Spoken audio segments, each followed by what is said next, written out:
नमस्कार। आप सभी दर्शकों का ज्योतिष सरोवर में हार्दिक स्वागत है। अपनी आज की वीडियो में हम चर्चा करने वाले हैं मासिक राशिफल के बारे में। और आज हम जानेंगे तुला राशि, वृश्चिक राशि और धनु राशि के लिए फरवरी 2022 कैसा रहने वाला है। और मुझे आप लोगों से एक और जानकारी साझा करनी है।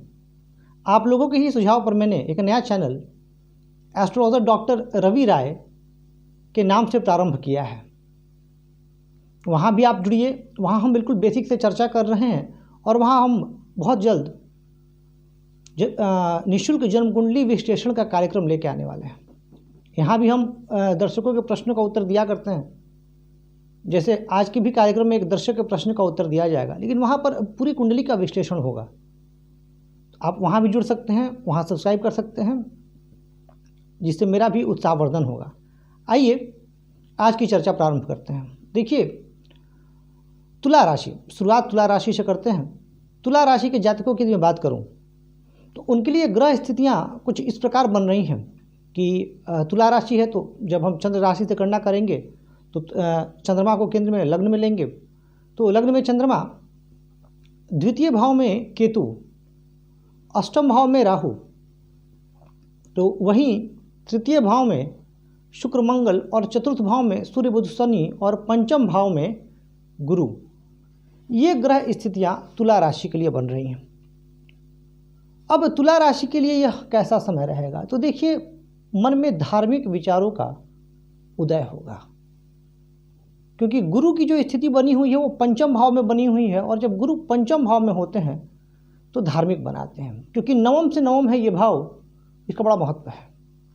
इसके अलावा आप अपने कार्य क्षेत्र में काफ़ी अच्छा करेंगे, यानी आपका पराक्रम भी काफ़ी बढ़ा चढ़ा रहेगा। वो इसलिए कि आपके जो राशेश, जो आपके लग्न के स्वामी होंगे शुक्र, वो पराक्रम भाव में स्थित होंगे और मंगल के साथ होंगे, और मंगल भी तृतीय भाव में बहुत श्रेष्ठ माने जाते हैं। तो इस समय में आपका पराक्रम भी काफ़ी बढ़ा चढ़ा रहेगा और आप काफ़ी पराक्रमी होंगे। और शुक्र की दृष्टि भाग्य भाव पर भी जाएगी, तो लग्नेश की जो दृष्टि भाग्य भाव पर जाएगी वो आपके भाग्य में भी अभिवृद्धि करने वाली होगी। यानी यह समय निसंदेह आपके लिए अच्छा है। फरवरी माह भी आपके लिए बहुत बेहतर रहने वाला है। हाँ, स्वास्थ्य संबंधित कुछ परेशानियां हो सकती हैं, क्योंकि बुध से हम त्वचा का विचार करते हैं, और इस पूरे माह जो है बुध की जो युति है वो शनि के साथ बनी रहेगी किसी न किसी रूप में। तो आपको स्किन से संबंधित समस्याएं परेशान कर सकती है, आपको एलर्जी से संबंधित दिक्कतें हो सकती हैं। इसके अलावा आपको अपने स्वभाव में थोड़ा सा धैर्य भी रखना होगा। आपको बहुत ज़्यादा अधीरता नहीं दिखानी है। इसके अलावा यदि मैं बात करूं तो सामान्य तौर पर यह जो फरवरी माह है यह तुला राशि के जातकों के लिए अच्छा है। देखिए, मैं बहुत ज़्यादा डिटेल में डिस्कस नहीं करूंगा, क्योंकि वार्षिक राशिफल भी हम देते ही हैं, और कोशिश मेरी हमेशा यही रहती है कि मैं आपके सम्मुख सकारात्मक बातों को रखूँ, जिससे कि आपका उत्साहवर्धन हो। जहाँ पर मुझे लगेगा कि ये नकारात्मक बात हो और अगर नहीं बताऊंगा तो आपको नुकसान हो सकता है, वो मैं ज़रूर बताता हूँ।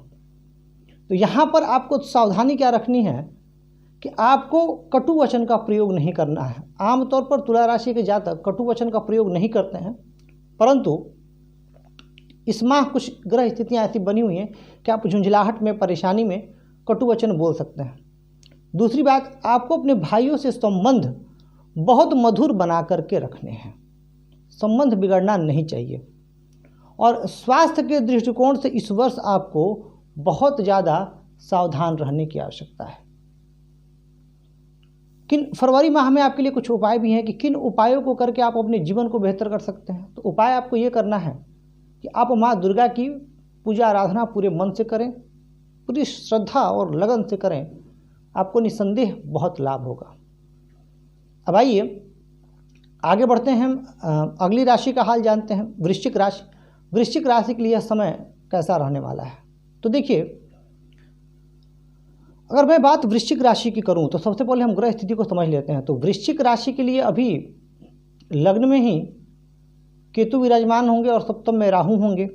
द्वितीय भाव में इनकी मंगल और शुक्र की युति बनी रहेगी। तो तृतीय भाव में सूर्य बुध और शनि होंगे। चतुर्थ भाव में गुरु की स्थिति बनेगी और सप्तम भाव में राहु बनेंगे। ये कुछ ग्रह स्थितियां हैं वृश्चिक राशि के लिए। अब वृश्चिक राशि को सावधानी क्या रखनी है ये बाद में बात करेंगे। पहले वृश्चिक राशि के लिए फरवरी माह में क्या कुछ अच्छा हो सकता है।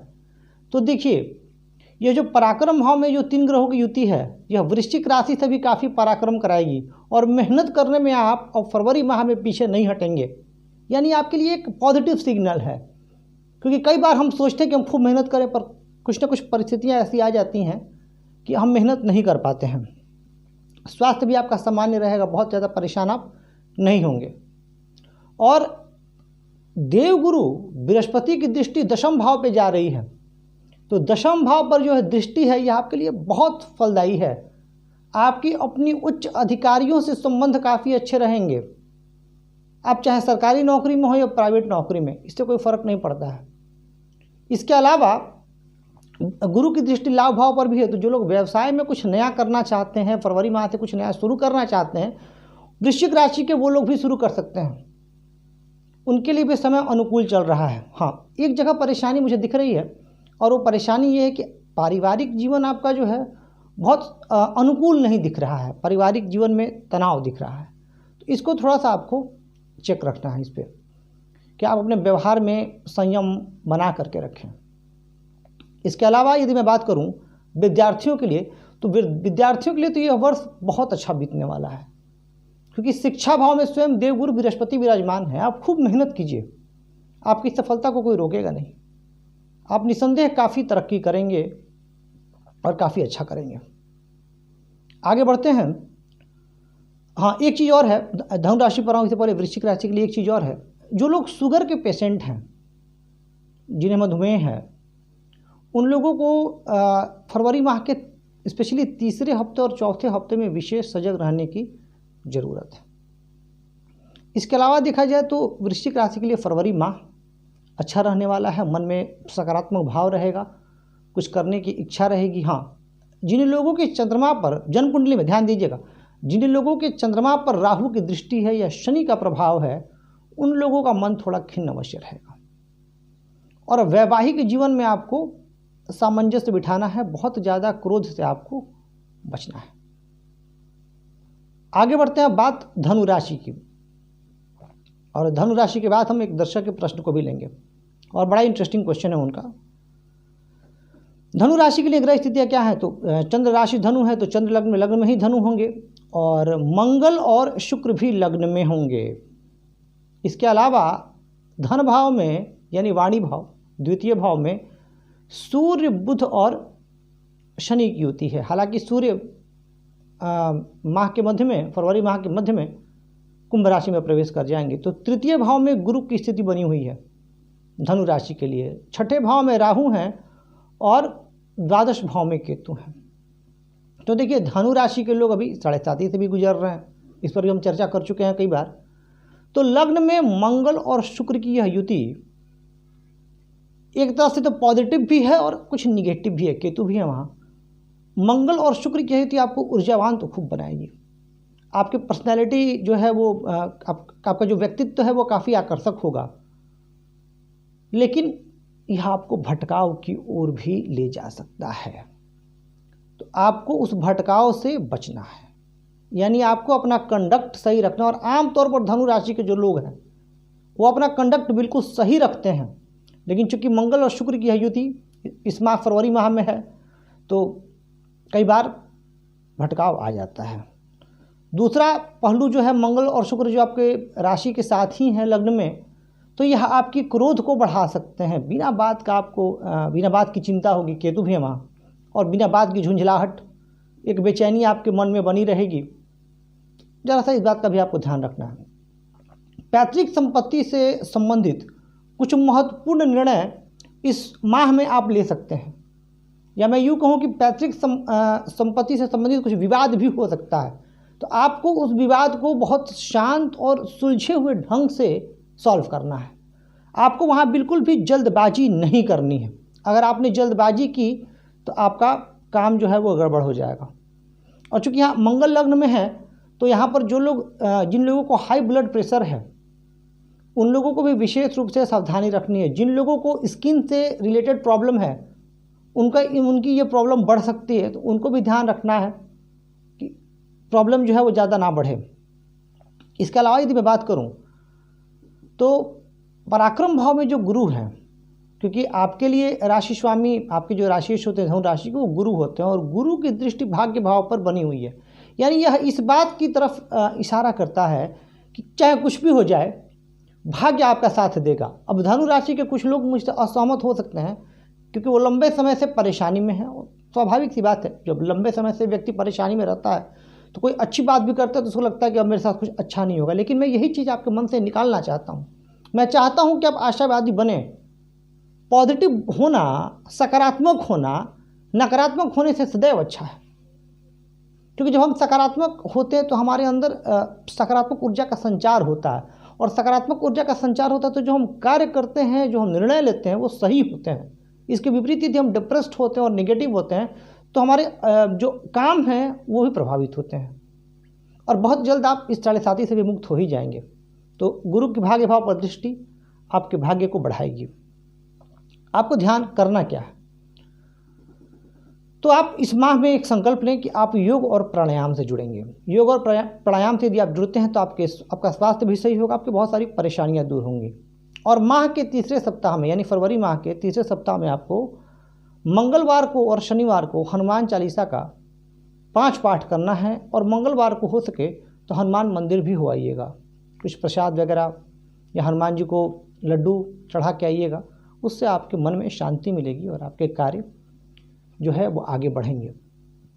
तो ये था एक बड़ा संक्षेप में मासिक राशिफल तुला राशि का, वृश्चिक राशि और धनु राशि का। और मुझे पूरी उम्मीद है कि जो मैं सुझाव बता रहा हूँ उस पर आप अमल करेंगे। और यदि आप कोई सुझाव देना चाहते हैं कार्यक्रम से संबंधित तो उसका भी बड़ा स्वागत है, आप दे सकते हैं। आइए एक दर्शक के प्रश्न को ले लेते हैं। दर्शक का नाम है मनोज भट्ट, और मनोज जी ने पूछा है कि इनकी कर्क लग्न की कुंडली है और कर्क लग्न में ही चंद्रमा है और सूर्य है चतुर्थ भाव में तुला राशि में नीच के, और शनि है मकर राशि में सप्तम भाव में। तो क्या यह नीचभंग राजयोग होगा क्या? अब देखिए, नीचभंग राजयोग के नियम मैं समझा चुका हूँ। एक तो सबसे, अगर शुक्र वहाँ सूर्य के साथ स्थित हो जाती तो, या लग्न से शुक्र केंद्र में हो जाती तो, मंगल की भी यहाँ स्थिति विचारणीय होगी। तो आपने मंगल और शुक्र की स्थिति को नहीं बताया है कि अगर शुक्र की दृष्टि भी हो जाती सूर्य पर तो नीचभंग हो जाता। लेकिन कुछ विद्वान और कुछ ग्रंथ, कुछ शास्त्र, कुछ मैगजीन्स, कुछ आर्टिकल्स में मैंने ये भी पढ़ा है कि सूर्य जहाँ नीच के हैं, अब सूर्य कहाँ नीच के हैं तो तुला राशि में, तो वहाँ जो ग्रह उच्च का होता है, तो वहाँ कौन सा ग्रह उच्च का होता है? शनि। शनि यदि लग्न या चंद्रमा से केंद्र में हो तो भी नीचभंग हो जाता है। तो यहाँ आपकी जन्म कुंडली में, क्योंकि आपका लग्न भी कर्क है, राशि भी कर्क है, शनि लग्न और चंद्रमा दोनों से केंद्र में है और अपनी स्वराशि में है, उस नियम से आपका नीचभंग हो रहा है। लेकिन एक बात नीचभंग के राजयोग में हमेशा ध्यान रखिएगा कि नीचभंग राजयोग यदि 2 या 3 तरीक़ों से होता है तो वह बड़ा श्रेष्ठ होता है और उसमें सफलता की संभावना बढ़ जाती है। और आपकी जन्म कुंडली में भी नीचभंग राजयोग लगा हुआ है। तो प्रिय दर्शकों, मैं आप लोगों से कहूँगा कि यदि आपके मन में भी कोई प्रश्न हो तो आप ज़रूर पूछें। और जो हमारा चैनल है एस्ट्रोलॉजर डॉक्टर रवि राय, जो कि हमने ज्योतिष सिखाने के लिए प्रारंभ किया आपके सुझाव पर, उसको ज़रूर सब्सक्राइब करें और शेयर करें। आज के बस इतना ही। धन्यवाद।